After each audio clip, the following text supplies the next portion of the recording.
How much interaction did you have with Rick Bassman? I assume more because, for example, I talked to Yuma and he trained there for, I don't know, maybe a year. And he only met him, I think, once, maybe twice Yeah. the entire time he was there. But that was also, a trainee. And you already talked about how, that's a whole different world right there. For you dealing with production and everything you just mentioned, how hands on were you with him and how often did you work with him? My desk was right next to his, so I saw Rick hourly, Oh, wow. whether I wanted to or not. And we're still great friends today. I talk to Rick often.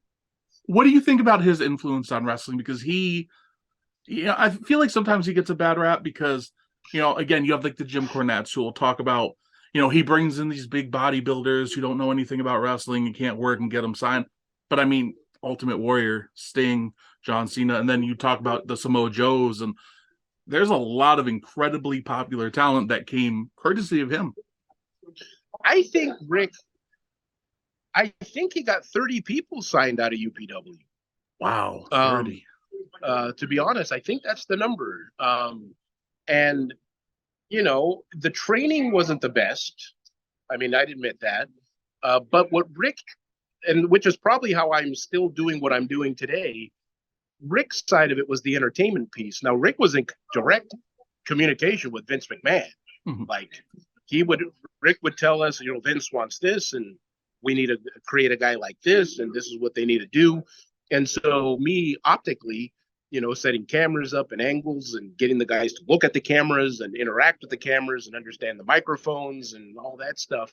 I think that's what Rick was really good at because he understood the show business side of it. Rick was also a Disney executive that many people don't know about at Walt Disney World. Oh, So, wow, I didn't know that. yeah, and entertainment. So he would book bands, big bands too, not just like some fake Beatles impersonators. He actually had, let's say, Ringo Starr there. So no, Rick's a very talented, and he has a Rolodex. Like, he dealt with Michael Eisner directly, so he knows how to work with those guys on top. That's But yeah, super interesting. Rick's influence. It might not be as vocal, but people behind the scenes know who and what Rick Bassman is. I appreciate that insight. Thank you.